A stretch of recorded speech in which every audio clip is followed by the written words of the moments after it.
고맙습니다. 너의 삶이 내 이름 안에서 무엇을 구한다면 내가 행할 것이다. 우리가 그동안 구한 것이 무엇이었는가? 무엇을 구할 것인가? 오늘 분명히 하나님이 구하라 하셨으니까 오늘 우리는 구해야 됩니다. 오늘 우리에게 위로자이신 보혜사 성령을 구하는 귀한 이 시간이 되기를 원합니다.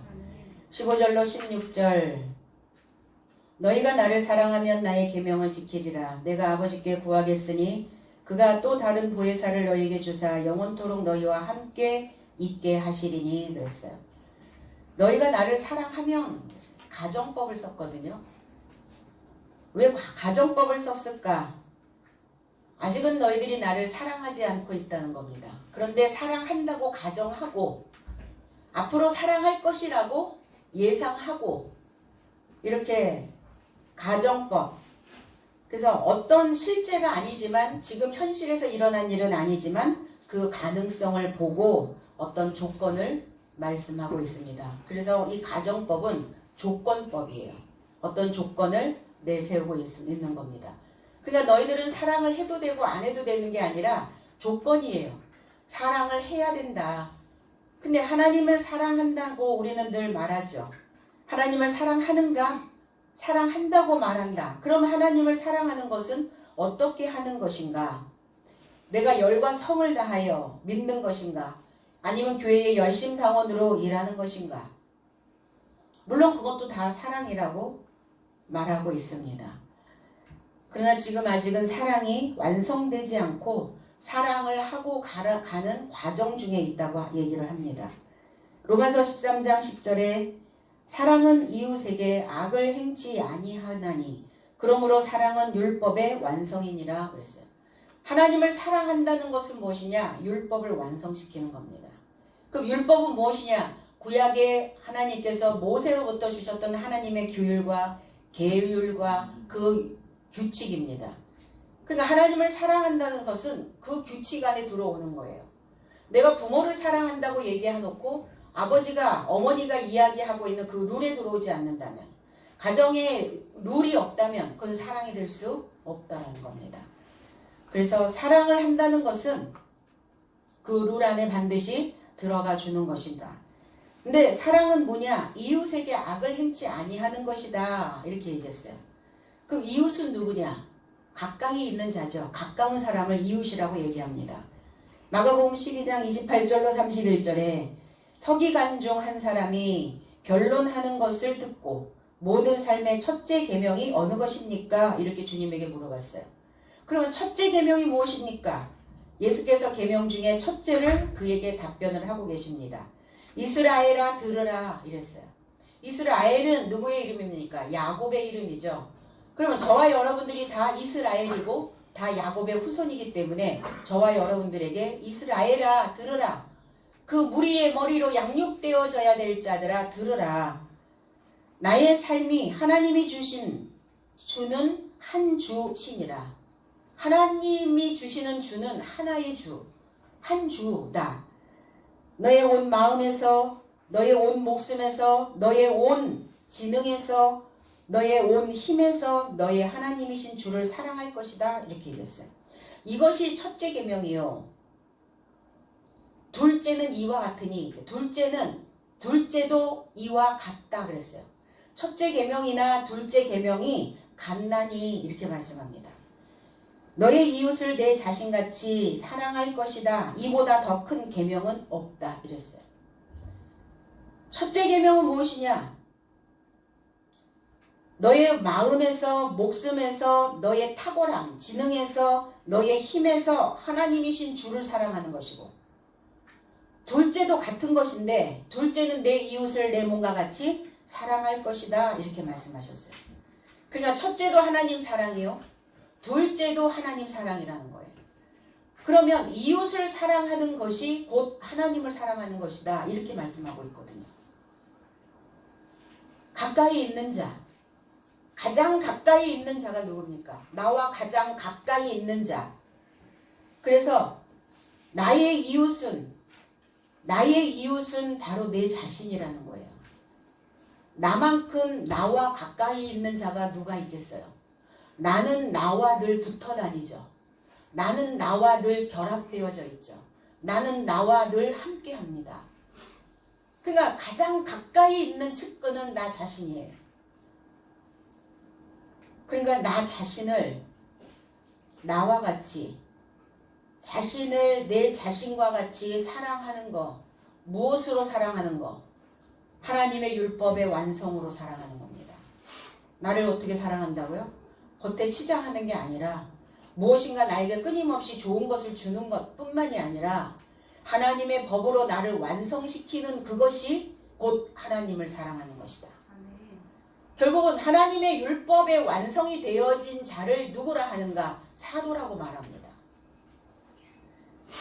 하나님은 그래서 나와 같아진 자를 사랑하기를 원하시고 나와 같아져야 하나님과 같아져야 하나님을 사랑할 수 있다라고 그렇게 말씀하고 계십니다.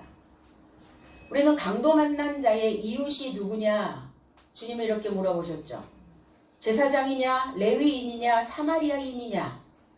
강도 만난 자의 삶이 이제 여리고로 가다가 강도를 만났어요. 강도는 누구냐? 강도. 무엇인가 탈취해 가는 자, 노획하는 자. 그러니까 노획이라고 하는 의미는 뭐냐면 전쟁터에서 빼앗아 가는 것을 노획이라고 얘기를 합니다. 그럼 우리는 이 땅의 삶을 전쟁이라고 얘기해요. 북새통이라고 이야기합니다. 삶이 그렇게 잔잔하지가 않아요. 하나의 건이 지나가면 또 다른 건이 오고 그 건을 해결하고 나면 또 다른 건들이 계속 내 삶을 향하여 오고 있다는 겁니다. 그러니까 전쟁이란 말이에요. 근데 이 전쟁통에서 뭔가 다 노획되어 버렸어요. 다 빼앗겨 버렸어요. 누가? 그 이웃인 내가. 나랑 가까이 있는 내가 다 노획되어져 버렸어요. 노획되어져야죠. 이 전쟁통에서 다 빼앗겨야 된다는 겁니다. 다 빼앗겨야 그 진정한 이웃으로서 나를 도와줄 수 있게 되는 거예요. 내가 내 것을 가지고는, 내가 사람의 생각을 가지고 있어서는 그 사람은 나를 못 도와요. 그러나 내 안에 하나님의 율법의 완성이요, 하나님의 사랑이 내 안에 담겨져 있으면 하나님의 사랑으로 인하여 노획되어진 강도 만난 그 이웃인 나를, 자신을 사랑할 수 있다는 겁니다. 근데 내게 너무 많아. 아무것도 빼앗기지 않아. 어떤 것도 내려놓지 않아. 어떤 것도 버리지 않아. 도움 줄 수 없어요. 왜? 하나님의 법이 내 안에 들어오지 않기 때문입니다. 내가 나를 도우려면, 그 이웃인 나 자신을 도우려면 반드시 내 안에 하나님의 법이 있어야 된다는 거예요. 무엇으로 돕습니까? 법의 테두리 안에서 돕는 거예요. 왜 여리고로 내려가는데 강도를 만났을까? 이 여리고라고 하는 이 의미는 달이라는 뜻이에요. 달. 태음력. 우리는 태양력을 쓰죠. 태음력이에요. 달. 그리고 향기롭다라는 의미를 가지고 있고 감지하다, 숨을 쉬다라는 의미를 가지고 있어요. 그러니까 지금 그 이웃은 뭘 하러 가는가? 숨 쉬러 가는 거예요. 무엇으로? 하나님의 영으로. 그동안 숨을 안 쉬었간?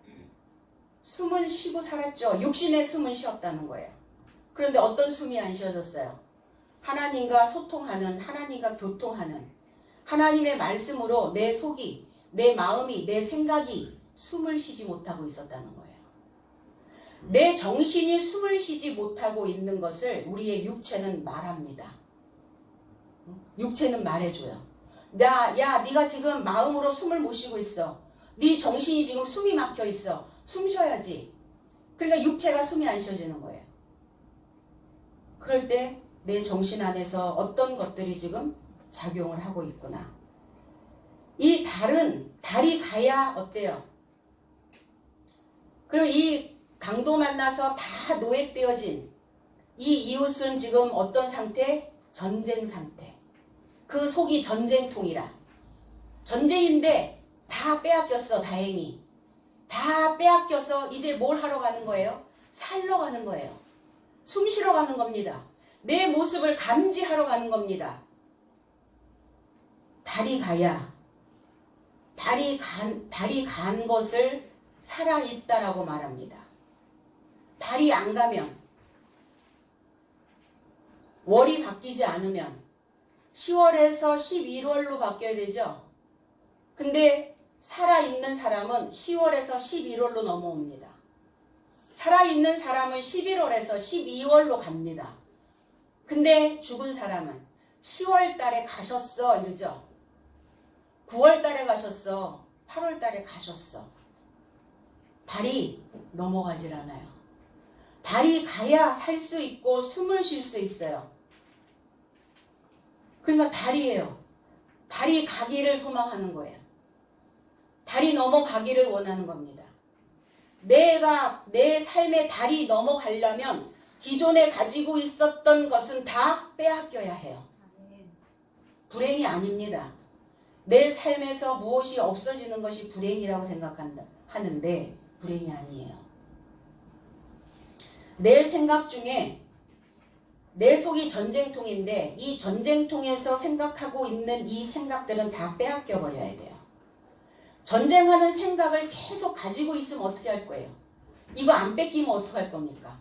맨날 전쟁이라니까요. 그러니까 이 전쟁을 통해서 뭐 하고자 하시는 건가?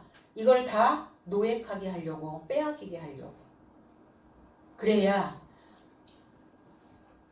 내가 그동안 해왔던 결과가 이런 결과를 나오는구나. 내 속에서 아무리 전쟁을 겪고 전쟁을 치러도 내가 얻을 것이 아무것도 없구나. 그래서 그걸 깨달으라는 거예요, 빨리. 내 속이 복잡하고 시끄럽고 전쟁 치르고 있을 때 내가 지금 무엇을 위한 전쟁을 치르고 있는가를 빨리빨리 감지하시라는 거예요, 여리고처럼. 그래서 인생의 전쟁통에서 빼앗겨 없는 것에, 빼앗겨 없는 것, 그건 불필요한 거예요. 내게 아니에요. 그거에 목숨 걸지 말라는 거예요. 그달 우리는 어떻게 살았어요? 10월달 어떻게 살았습니까? 못 살 것 같더니 우리 4월달서부터 팬데믹, 이 코로나19 때문에 다 북새통이었어요. 어떻게 살았어요? 그달 살았잖아요. 수입 없었어. 마이너스야. 어떻게 살았어요? 그달 살았어요. 이게 여리고입니다. 그달 하나님의 공기로 호흡하고 있었음에 감사할 수 있어야 되는 거예요, 우리가. 근데 내가 전쟁통에서 이 북새통에서 이게 노획되지 않으면 감사가 하나도 없어요. 계속 전쟁인 거예요. 원망인 거예요. 분통 터지는 거예요.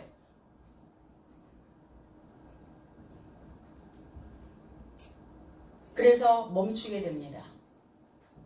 어디에서 멈춰요? 지난 달에서 멈춰 있는 거예요. 아니면 작년에 그 달에서 멈춰 있는 거예요. 사건이 벌어진 그 달에 멈춰 있는 겁니다. 산 자가 아니에요. 살아있는 자가 아니죠. 지난달 살아낸 것처럼 하나님은 분명히 이번 달도 우리를 유지시키시고 진행하게 하실 것입니다. 강도 만난 나의 삶의 이웃이 되어줄 수 있는 삶은 나 자신을 지켜보고 있어야 한다는 거예요. 제사장이냐, 레위인이냐, 사마리아인이냐, 사마리아인이었어요. 사마리아라고 하는 의미가 뭡니까? 나를 망보고 있는 자예요. 나를 지키고 있는 자입니다. 내 생각을 지키고 있어야 돼요. 내 생각 속에 어떠한 것들이 자꾸 출몰하고 있는지 내 모습을 지켜보고 있으셔야 돼요. 항상 내 생각을 망보고 계셔야 된다는 거예요. 망보고 있지 않으니까 그러한 생각들이 불쑥불쑥 올라와서 내 삶을 엉망진창으로 만들어버리는 거죠. 오늘 무엇으로 지키고 있는가? 하나님의 새 계명으로 지키고 있었다면 우리는 다른 보혜사, 다른이 아니라 알로스, 알론이라고 하는 유사한이라는 단어예요. 유사한 보혜사를 나의 삶에 결합하여서 그 유사한 보혜사가 내 삶에 머물게 하려고 줄 것이다. 내 삶에 지금 무엇이 머무르고 있는가? 나는 지금 무엇이 계속 내 삶에 지금 내려오고 있는가? 다른 보혜사, 파라클레톤이라고 하는 이 보혜사라고 하는 의미는 파라라는 단어와 칼레오라는 단어의 헬라어에서 온 합성어입니다. 파라라고 하는 단어는 곁에, 가까이, 이웃과 같은 의미죠. 내 곁에 가까이 초청하다. 칼레오, 가까이 부르다. 가까이 간청하다. 가까이 요청하다. 이게 보혜사라고 하는 의미예요. 그럼 보혜사라고 하는 이 의미는 또 어떤 의미냐? 위로자라는 뜻이에요. 위로자. 가까이 초청해야 위로가 되어줄 수 있다는 겁니다. 무엇으로 위로받기를 원하십니까? 나는 무엇으로 위로받기를 원해요? 돈이 많이 벌어서? 빌딩 사면? 집 사면? 내가 원하는 무엇인가 이 물질 세계에서 뭔가 원활하게 잘 돌아가는 그것은 다 바람과 같다고 이야기를 합니다. 무엇이 진정한 위로인가? 보혜사, 다른 보혜사가 내게 오는 겁니다. 유사한 보혜사가 나에게 선물로 오는 거예요. 그 유사한 보혜사가 누굽니까? 그리스도 예수시죠. 유사한 보혜사가 누굽니까? 내 옆에 가까이 있는 이웃입니다. 그러면 저와 여러분들 속에 그 유사한 위로자가, 유사한 보혜사 성령이 내 안에 들어오면 나는 나를 위로하는 자가 될 수 있어요. 누구의 위로가 필요하냐고요? 내 안에 계시는 하나님의 위로가, 내 안에 계시는 그리스도 예수의 그 위로가, 내 안에 계시는 하나님의 말씀과 연합되어져 있는 내 생각이, 내 마음이, 내 바탕이 나를 위로하는 자가 되어져야 된다는 겁니다. 사람들은 위로받기를 원해요. 그래서 음주를 하고 가무를 하고 무엇인가 어디에 빠져서 허우적거리기도 합니다. 그게 다 무슨 행위입니까? 위로받기를 원하는 거예요.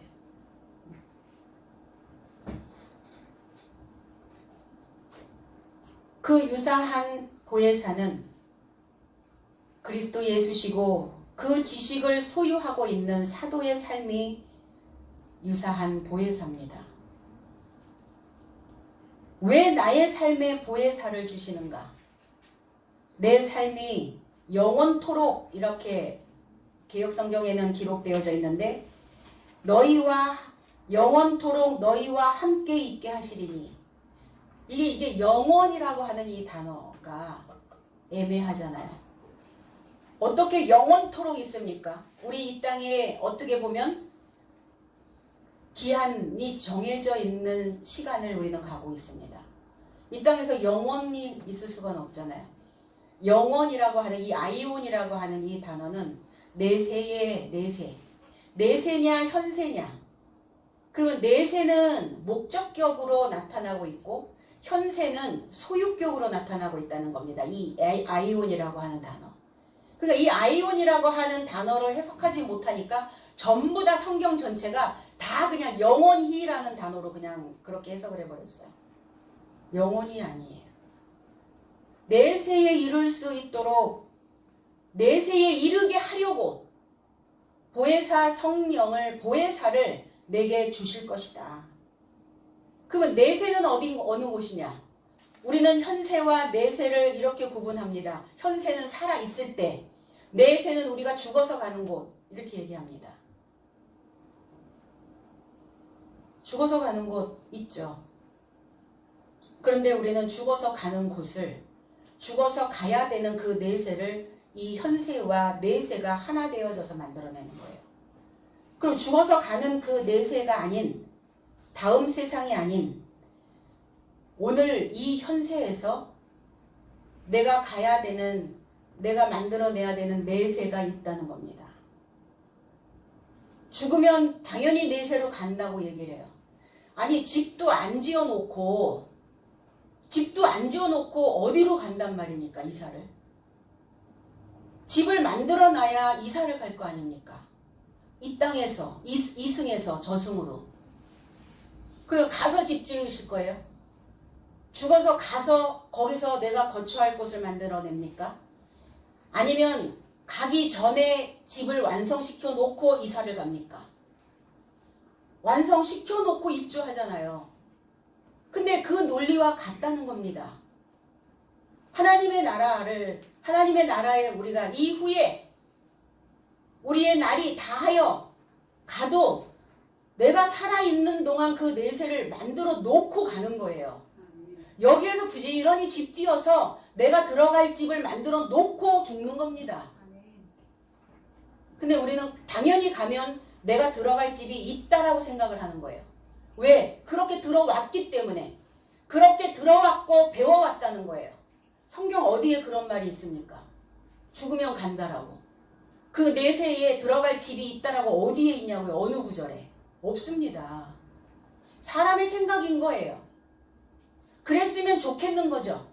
나는 그냥 이 땅에서 그냥 믿습니다 하고 가면서 분명히 내가 가야 될 거쳐야 할 곳은 천국이라고 하는 그곳에 반드시 있을 것이다 라고 이렇게 확신하고 있는 거예요. 그럴 때 믿음이 너무 좋죠. 그렇지 않아요. 내가 들어갈 집을 지어놓고 만들어 놓고 그리고 이 땅에서 이승에서 저승으로 이주하는 거죠. 그러니까 지금 내세는 너희가 죽은 다음에 가는 곳이 아니라 내세를 어떻게 얘기하느냐? 안식의 삶이라고 얘기합니다. 우리는 내세에 가면 안식하게 되죠. 현세에서는 내가 무엇인가를 일하고 무엇인가를 만들어내고 무엇인가를 창조하고 있지만 내세는 어떤 곳입니까? 내가 거기에 가서 안락하게 평화를 안식을 누리는 곳을 우리는 내세라고 말합니다. 그러면 내세를 우리는 일곱째 날이라고 말하고 있는 거예요. 하나님께서 지으신 모든 것을 마치심에 모든 일을 마치심에 안식하셨느니라. 그 일곱째 날이었거든요.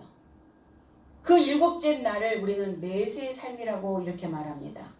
그 일곱째 날의 삶을 너희들에게 주려고 보혜사를 너희들에게 또 주는 것이다.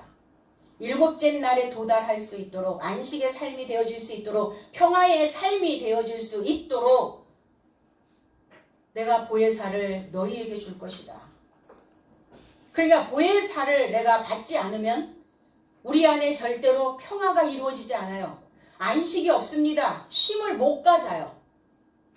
쉬지 못하고 계속 가동을 하면 어떻게 되죠? 쉼을 갖지 못한 인생들의 정신은 돌아버려요.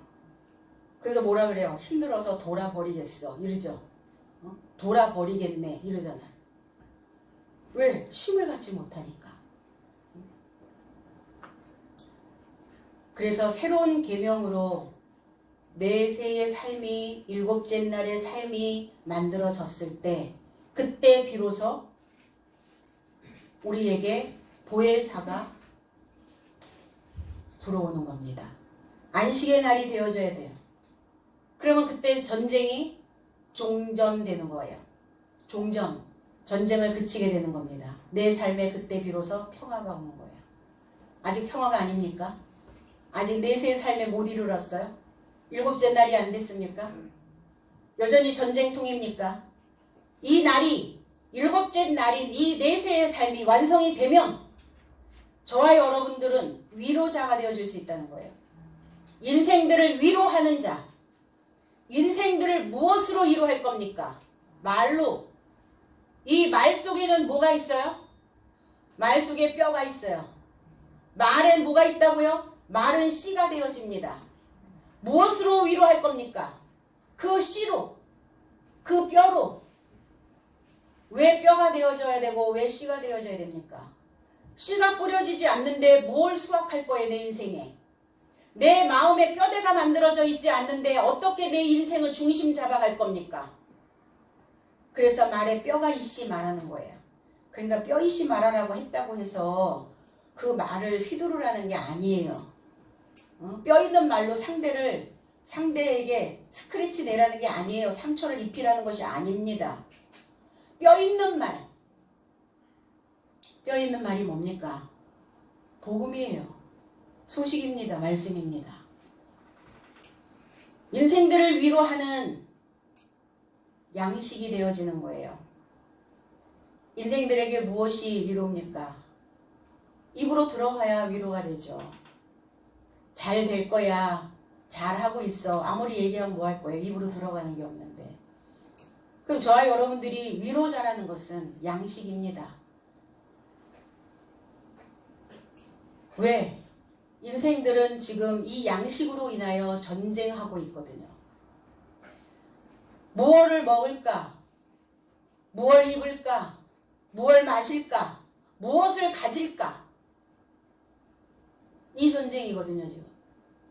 그리스도 예수께서 걱정하지 마라. 뭘 먹을까, 입을까, 마실까 염려하지 마라. 그건 다 이방인들이, 하나님을 모르는 자들이 구하는 것이다. 내가 너의 양식으로 온 것이다. 내 말을 먹고 너의 중심을 잡고 내 이 말을 먹고 네 마음에 씨가 뿌려지면 네 인생은 수확하는 풍성한 그 삶이 만들어질 것이다. 무엇이 풍성해야 되냐고요? 무엇이? 지갑이 두둑해. 쓸 거 있어요. 그달 쓸 거 주신다고요. 하나님도. 그달 쓸 거 있으면 됐는데 그걸로 만족이 안 돼요. 만족이 안 되니까 어때요? 늘 부족, 결핍, 모자람 이런 것만 늘 내 머릿속에서 스쳐 지나가잖아요. 그러니까 전쟁일 수밖에 없어요. 늘 전쟁통입니다. 오늘 아버지께 간청하시기 바랍니다. 아버지 주십시오. 무엇을? 보혜사를. 나를 보호해 주시고 내게 은혜의 선물을 주실 그 보혜사를 가까이 내가 초청하기를 원합니다. 가까이 초청하시면 어떠한 현상이 일어나는가? 내 속에 영이 달라져. 영이 뭐라고요? 말입니다. 말. 영적인 자들이라는 게 뭐 하는 사람들이에요? 말하는 자들이라는 거예요. 말하는 자들. 그럼 내가 지금 어떤 말을 하고 있느냐? 참말을 하고 있느냐? 거짓말을 하고 있느냐? 참말을 하든 거짓말을 하든 말하는 자들은 다 영적인 존재예요. 그런데 어떤 영이냐? 보혜사는 하나님의 영입니다. 하나님의 영과 결합되어져야 그때서야 비로소 위로를 받을 수 있게 된다는 겁니다. 무엇이 위로예요? 내 손 가득 뭔가를 가지고 있으면 위로가 됩니까? 저게 필요해서 하나 손에 쥐면 이쪽 손 비었다고 이쪽 거를 원해요. 두 쪽 다 쥐고 있으면 또 다른 거를 원한다는 겁니다. 그래서 물질계에서는 위로를 받을 수가 없어요. 내 마음이, 내 정신이, 내 영이 위로를 받아야 그게 진짜 위로가 되어줄 수 있다는 겁니다. 17절 저는 진리의 영이라 세상은 능히 저를 받지 못하나니 이는 저를 보지도 못하고 알지도 못함이라. 그러나 너희는 저를 아나니 저는 너희와 함께 거하심이요 또 너희 속에 계시겠음이라 그랬어요. 보혜사를 또 다른 말로 진리의 영이라고 이렇게 말합니다. 세상은 진리의 영을 취함이 불가능하다. 진리의 영을 갖는 것이 불가능하다. 이 세상은 어떤 세상이냐? 하나님을 바라보지도 못하고 하나님을 알지도 못한대요. 하나님을 어떻게 바라봅니까? 무엇으로 바라봐야 돼요? 누구를 통해서 바라봐야 됩니까? 진리의 영을 가지고 있는 그 사도들의 삶을 통해서 하나님을 바라보는 겁니다. 내 삶을 통해서 하나님을 바라볼 수 있어야 되는 거예요. 내가 하나님의 영인지 아니면 더러운 영인지를 보시라는 거예요. 봐야 되는 겁니다.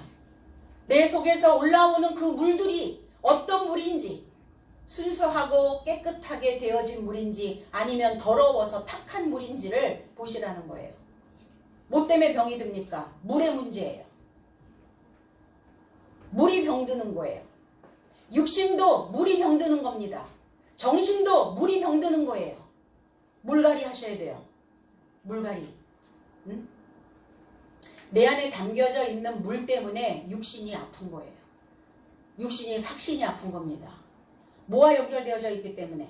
이 몸은 몸 따로 있지 않아요. 몸은 반드시 이 정신과 그 영과 연결되어져 있다는 겁니다. 그러니까 정신이 아프고 영이 아프면 몸도 아파요. 몸이 건강하면 정신도 영도 건강해져요. 그러니까 영이 내 안에 하나님의 영이 거주하고 계시는지를 생각할 수 있어야 된다는 거예요. 하나님을 보지도 못하고 알지도 못하고 제밥에만 관심이 있습니까? 나 숙제하듯이 그냥 숙제하러 오는 건 아니잖아요. 교인은 되었는데 진리의 영을 모하지 않으니까 진리의 영을 배우지 않는 자들은 세상입니다. 진리의 영을 알지 못하는 자들을 세상이라고 그렇게 얘기했어요. 바라보지도 못하고, 바라보지 못한다는 것은 뭐예요? 내 안에 하나님의 영이 계시는지 아니면 더러운 영이 있는지 그것을 식별하지 못하고 있는 겁니다. 내가 지금 무슨 말을 하고 있는지도 모르는 거죠. 무슨 말을 그냥 꺼내고 있는지도 모르는 거예요. 바라보지 못한다. 바라보다라는 이 단어는 데오레오라는 단어예요. 바라보는 건 우리의 눈으로 보는 게 아니라 우리의 머리로 보는 거예요. 우리의 생각으로, 우리의 마음으로 보는 겁니다. 그러니까 마음으로 보는 방법을 배우지 않으면 마음으로 보지 못한다는 거예요. 마음으로 보지 못하니까 어떻게 되어져요? 식별하지 못하고, 인지하지 못하고, 고려하지 못한다는 거예요. 고려해서 말하셔야죠. 고려하다는 것은 뭐예요? 생각할 고, 생각할 여 자를 쓰는 거예요. 그러니까 생각하고 또 생각하라는 거예요. 무엇을? 내 안에 담겨져 있는 영적인 것을, 내 안에 담겨져 있는 말을, 그 말이 진리인지 아니면 거짓인지. 진리의 영인 보혜사를 생각하고 또 생각할 수 있다면 하나님의 영이라는 거예요. 그래서 이 말씀을 전하고 있는 내가 나한테 지금 말을 하죠. 내가 나한테 무엇인가 지금 메시지를 계속 주고 있다는 겁니다. 왜? 사람은 말하는 존재이기 때문에 오늘 하루도 무엇인가 타인하고의 꼭 말이 아니라 내가 나한테 꼭 어떤 말들을 해요. 어떤 말들을 준다는 겁니다. 그럼 어떤 영을 지금 내 자신에게 전하고 있는가를 구별하셔야 된다는 거예요. 인지하셔야 된다는 겁니다. 세상은 어떤 자세요? 보여지는 이 물질계가 세상이 아니라 어린아이와 같은 생각을 하고 있는 자가 세상이라는 겁니다. 하나님을 고려하지도 못하고 생각하고 또 생각하지 못하는 하나님의 영이 없는 자를 세상이라고 말하는 거예요. 하나님의 진리의 영을 배우지 않고 있는 자를 세상이라고 말합니다. 그래서 세상에 속한 영은 더러운 말로 내 안에 늘 더러운 물이, 더러운 말이, 거짓된 말이 채워져 있으니까 나한테 어떤 말을 주겠어요? 어떤 물을 먹이겠습니까? 더러운 물을, 거짓된 물을 계속 먹이고 있는 거예요, 나 자신에게. 그러니까 상하죠. 더러운 거 먹으면 어때요? 상하잖아요. 썩잖아요, 속이. 이 감정이 그러니까 계속 상하는 거예요. 왜 감정이 상하나? 감정을 배우지 않는 까닭입니다. 감정도 배우셔야 해요. 감정을 배우지 않고서는 우리가 이 땅의 삶을 살아가면서 하나님의 형상을 입었다라고 말할 수 없는 거예요. 어떤 영을 가지고 있는지 식별할 수 있어야 되는 겁니다. 알지도 못했다. 기노스코라고 하는 단어입니다. 하나님을 명백히 알지 못하고 있다. 마태복음 6장 3절에 너는 구제할 때에 오른손이 하는 것을 왼손이 모르게 하여, 이거를 재해석하면 내가 자비를 행하면서 내 오른편이 무엇을 행하는지 내 왼편은 알지 못하게 해야 한다. 알지 못하게 해야 된대요. 이럴 땐 알지 못해야 돼요. 왼손은 알지 못해야 돼. 오른손이 하는 일을. 오른손이 하는 일을 왼손은 알지 못해야 돼. 근데 알지 못해요? 구제가 아니라 자비를 베풀 때 누구에게 자비를 베풉니까? 주여 자비를 베풀어 주소서. 소경된 삶이었습니다. 벙어리 된 자였어요. 병든 자들입니다. 38년 동안. 가난한 자예요. 그들이. 마음이 가난해. 마음이 거지 같아. 남 잘 되는 것도 보면은 마음이 거지 같고, 나보다 누가 또 조금 더 잘나 있으면은 마음이 거지 같고, 맨날 거지 같아. 아, 왜 이렇게 사는 게 거지 같아. 막 이러죠.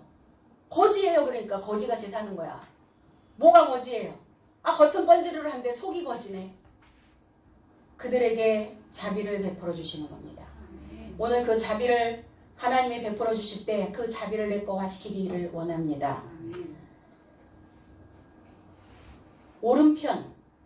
오른편은 어딥니까? 진리의 영이죠. 왼편은 어떤 곳입니까? 더러운 영이에요. 사탄입니다. 그래서 오른손이 하는 자비를 왼손이 알지 못하게 한다는 건 무슨 의미냐? 내 속에는 항상 이중 언어가 있어요. 두 언어가 있어요. 그러니까 갈등인 거예요. 사실은 옳은 말을 하고 싶고 바른 말을 하고 싶은데 내 오래된 옛 습관이 자꾸 거짓말을 하게 되고 옳지 못한 말을 하게 돼요. 그러니까 내 입에서 나가는 말이 진리를 말하게 하고, 진리를 말할 때 거짓된 말은 몰라야 된다는 거예요. 내가 바른 말을 하고자 할 때 훅 불쑥 올라오는 말은 예전에 내가 해왔던 습관처럼 해왔던 거짓된 말이 올라와요. 그러니까 거짓된 말은 왼편에 있는 그 왼편은 가둬두시라고요. 감금시키시라고요. 모르게 하시라고요. 내가 바른 말을 하고자 할 때 이중언어 찾고 하시지 말고, 바른 말을 하고자 할 때는 거짓된 그 왼편에 있는 것을 감금시켜서 거짓된 말이 나오지 않도록, 그 거짓된 것들이, 왼편에 있는 것들이 모르도록 바른 말을 뱉어내라는 거예요. 자꾸 갈등하지 말고 옳은 소리, 바른 소리, 진실된 소리. 근데 맨날 입만 열면 거짓말이고, 입만 열면 자기 변명이고, 입만 열면 늘 무엇인가 불만이고 불평이고 원망이고, 이 더러운 영, 이 왼편에 있는 사탄의 말, 얘네들의 언어는 몰라야 해요. 옳은 삶을 내가 살고자 하나님을 믿고 있는데 왜 그 왼편에 있는 언어를 자꾸 내가 떠올리냐고요. 얘네들은 이 언어는 몰라야 돼. 부모가 아이에게 교훈을 할 때 이 아이들이 계속 욕을 하고 거친 말을 하고 그 된소리를 하고 막 이런단 말이에요. 그럼 가만히 있지 않잖아요. 그런 말은 안 해야 돼 이렇게 얘기하잖아요. 그런 말은 몰라도 돼 이러잖아요.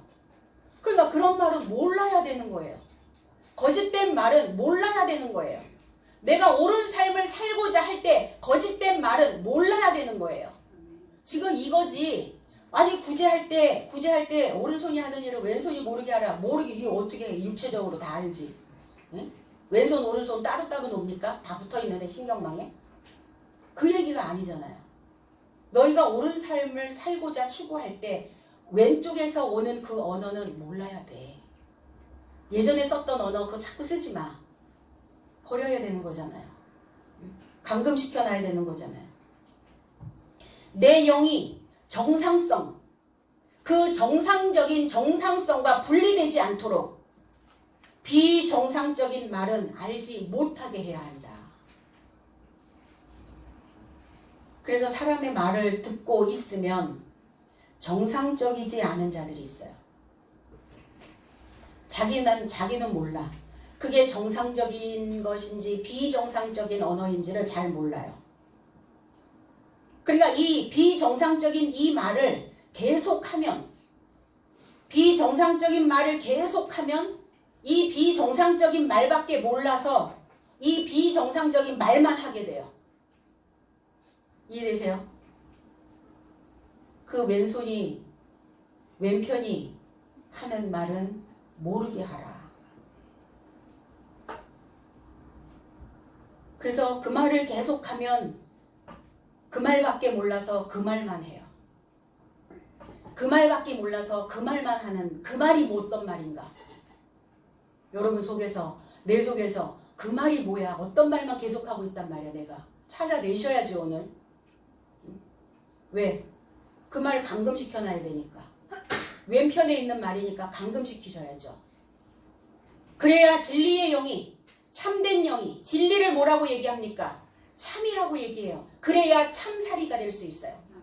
참다운 삶이 될 수 있어요. 그래야 회복이 됩니다. 그래야 내 물이 깨끗해져요. 내 마음이 깨끗해져요. 왜? 참것을 담기 시작했으니까. 그래서 치유가 되는 겁니다. 그만 쓰시기 바랍니다. 그만 갖다 쓰세요. 그건 바닥도 안 나나 봐, 그죠? 그 말은 바닥도 안 나. 이제 감금시켜 놓으시고 오늘 비정상적인 언어들은 하나님에게서 나온 영이 진리의 영입니다. 세상에서 나온 영은 사탄의 영이에요. 이로 인하여 세상에서 나온 말을 전하니 세상도 저 삶에게서 듣는다 이랬어요. 세상에서 나온 단어, 세상에서 나온 말, 내가 듣고 내가 전하고 내가 말하는 거예요 지금. 내가 듣고 내가 말하고 내가 또 다른 사람들에게 똑같은 그 언어의 말의 패턴들을 전하고 있는 거예요. 변화? 신앙 안에서 강조하고 있는 게 뭡니까? 변화입니다. 변화. 뭘 변화시킬 겁니까? 어떤 것을 변화시킬 거예요? 내 예전에 가지고 있었던 사고로부터 그거로부터의 변화? 물론 그렇죠. 내 삶 송두리째 어떤 변화를 시도하시려고 하세요? 그 변화는 말부터 바꾸는 거예요. 말부터 바꾸는 것이 바로 변화입니다. 그러니까 말할 때 뭐 하시라고요? 고려해서 하시라고요.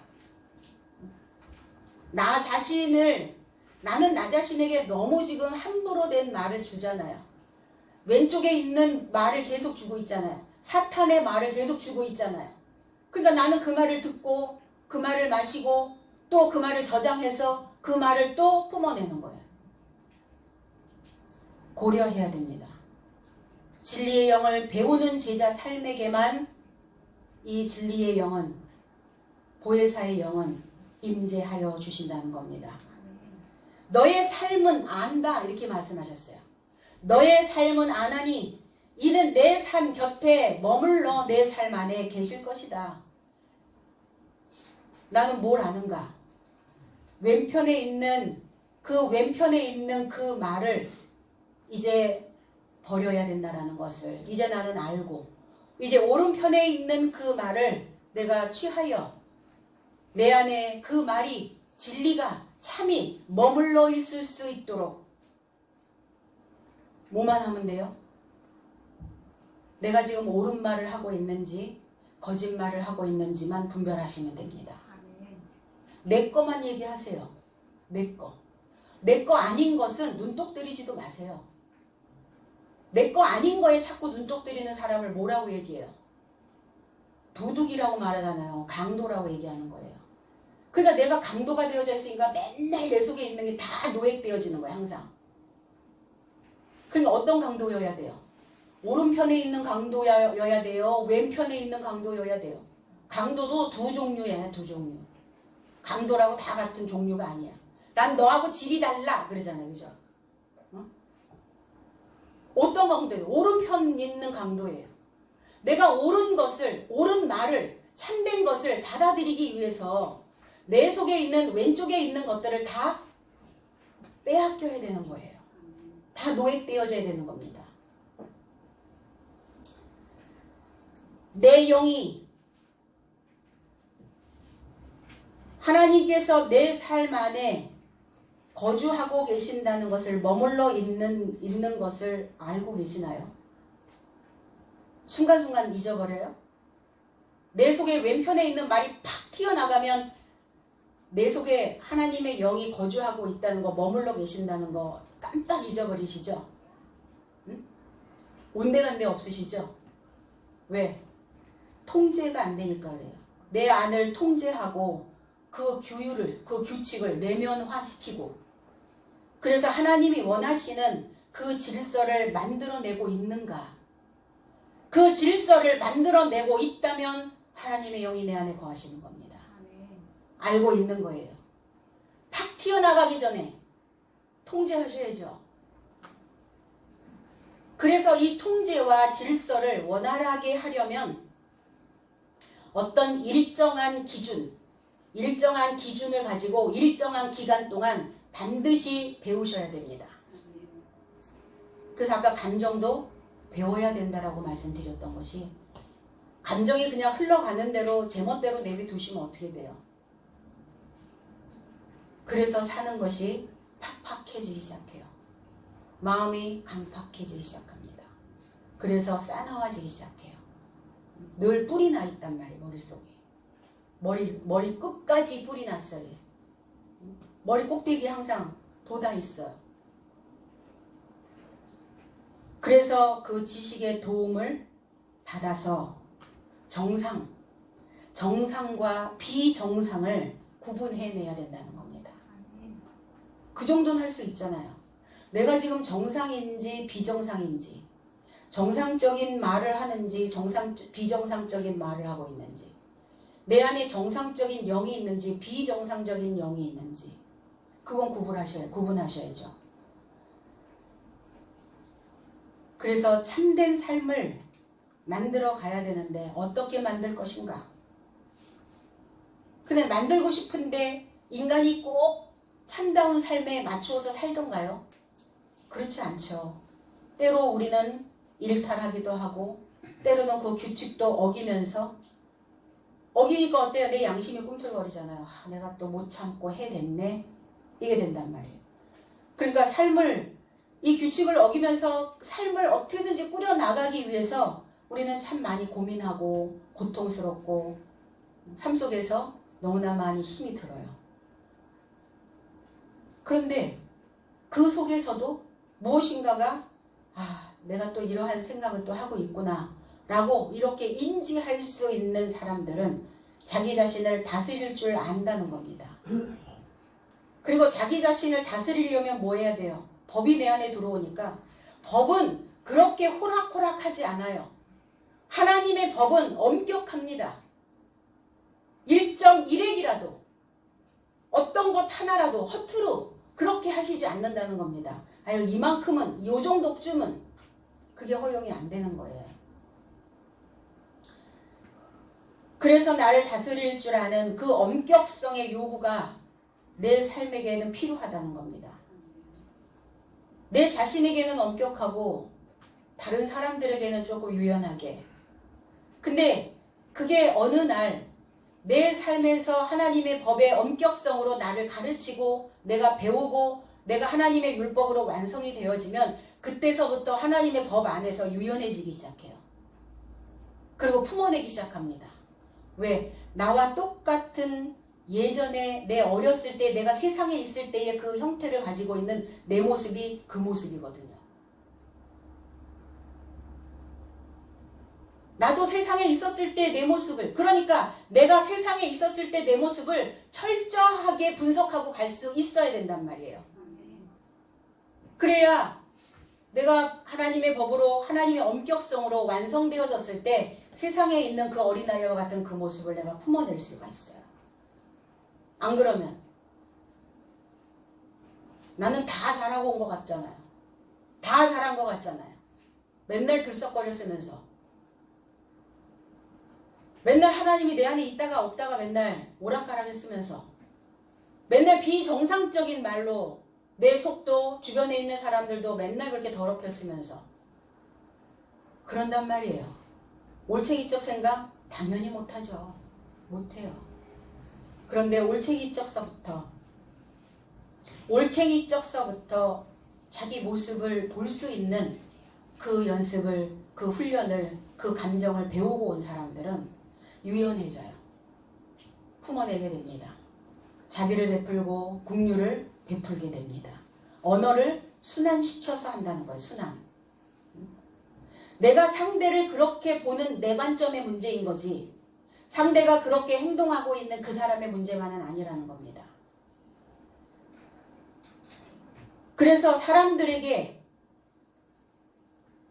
내 자신에게 그 엄격성의 요구는 내 자신의 삶에 가장 아름답고 완성된 삶을 부여하고자 하는 거죠. 그래서 사람들에게 그 원리로 내 삶이 세상에 있는 사람들에게 내가 원리의 삶으로 제시되어질 수 있다는 거예요. 나를 보면 원리를 깨닫게 된다는 겁니다. 아, 저 사람의 삶을 보니까 뭔가 정해져 있어. 뭔가 룰이 분명한 것들이. 그래서 나는 어떤 영적인 존재로 있을 것인가에 대한 고민이 있어져야 된다는 겁니다. 내 속에 어떤 색채로 내 삶을 만들어가고 있는가? 혹 빛이 가려져 있어서 보이지 않은 어두운 색인가? 아니면 평화를 갈망하며 싹을 내놓는 초록인가? 아니면 나의 참모습으로 길게 많은 사람들에게 기억되어지게 하기 위한 붉은색을 만들어내고 있는가?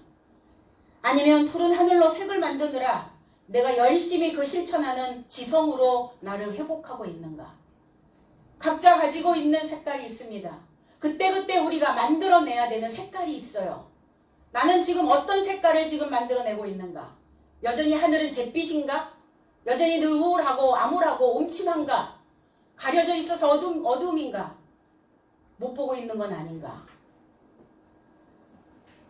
오늘 나는 어떤 색깔에 내가 머물러 있는지를 볼 수 있어야 된다는 겁니다.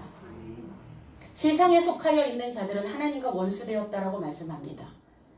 그래서 오늘은 그 세상의 감옥에서 탈출해야 될 줄로 믿습니다. 그러려면 뭐 하셔야 돼요? 현미경 하나씩 손에 들으시고 내 속에 무엇이 있는지 세밀히 나 자신을 검토하셔야 돼요. 그 세포 하나하나의 움직임들을 검토해 보셔야 된다는 겁니다. 18절로 19절 내가 너희를 고아와 같이 버려두지 아니하고 너희에게로 오리라. 조금 있으면 세상은 다시 나를 보지 못할 터이로되 너희는 나를 보리니 이는 내가 살았고 너희도 살겠음이라. 나는 내 삶을 고아로 버려두는 게 아니에요. 버려둔다. 아피미라는 단어인데 고아는 버려집니까? 고아는 버려진 자들이에요? 아니잖아요. 고아는 버려진 자들이 아니라 그래서 하나님께서 고아를 버리신 게 아니라 고아를 놔두지 않으시겠다고요. 고아를 그냥 내 삶에서 풀어내지 않겠다는 거예요. 고아를 내 삶에서 나하고 아무 관계도 없는 사람처럼 그렇게 그냥 떼어 보내지 않겠다는 겁니다. 고아는 누구를 고아라고 말합니까?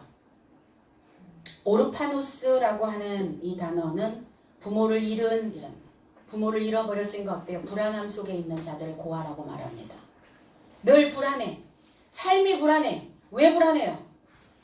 부모가 없으니까. 울타리거든요. 나를 지지해 줄 수 있는 지지대거든요. 뭔가 내 중심이 잡혀져 있어야 되는데 내 뼈대가 있어야 되는데 부모는 뼈대입니다. 부모가 없으니까 불안한 건 삶이 불안한 거예요. 불안하시거든 내가 고아구나 생각하시기 바랍니다. 그러면 고아를 놔두지 아니하신다고 하셨으니까 놔두지 않는다는 것은 뭐 하시겠다는 거예요? 그 인생을 그냥 가지 않게 하시겠다는 거예요. 회복시키시겠다는 거예요. 내 의중으로 내 삶으로 끌어들이시겠다는 겁니다. 히브리어에서 이 고아를 약톰이라고 얘기합니다. 홀로 있는 자, 홀로 남겨진 자, 외로운 자, 이게 다 고아라고 이야기합니다. 에레미야에가 5장 3절에 우리는 아비 없는 외로운 자식이오며 아비 없는 고아며 외로운 자식이라는 뜻이 고아라는 뜻이에요. 아비 없는 고아며 우리 어미는 과부 같으니 우리가 은을 주고 물을 마시며 값을 주고 나무들을 가져오며 우리를 뒤쫓는 자들이 우리의 목을 눌러싸우니 우리가 기진하여 쉴 수 없나이다 그랬어요. 신앙생활을 하는 사람들의 모습이에요. 아버지가 없는 자들을 고아라 하고 목자들에게 은을 주고 말씀을 마시고 또 값을 주고 지식을 가져와도 그 안에 그 내용 안에 아버지가 없어요. 성경 안에 설교 속에 아버지가 있어야 되고 설교 속에 남편을 만들어줄 수 있어야 되는 겁니다. 그런데 그 메시지 속에 아버지도 없고 남편도 없으니 내 삶이 기진하여, 근데 그들은 뭘 요구해요? 더 내 목을 누르는 거예요. 내 숨통을 조이는 겁니다. 더 봉사하고 더 많이 일하고 더 많이 헌신하고. 무엇으로? 육체로요? 육체는 한계가 있잖아요. 뭐는 안 하면서 아버지를 알아보지도 아버지를 알지도 못하게 하면서. 아버지를 알게 해야죠. 남편을 알게 해야죠. 그 지식을 내게 줄 수 있어야 되잖아요. 양식이 없어 기진하여 쉼을 얻을 수가 없단 말이에요. 기진하여 쉴 수 없나이다. 내 속에서 아버지가 계셔야 쉴 수 있거든요. 불안감이 없어져요. 든든하거든요. 내 울타리가 있으니까. 육신의 부모도 그러한데 하물며 내 정신과 내 마음을 주관하고 가시는 하나님 아버지는 더하지 않겠습니까? 우리의 마음의 아버지, 우리의 영적인 아버지. 시편 68편 5절로 6절에 그의 거룩한 처소에 계신 하나님은 고아의 아버지시며 과부의 재판장이시라.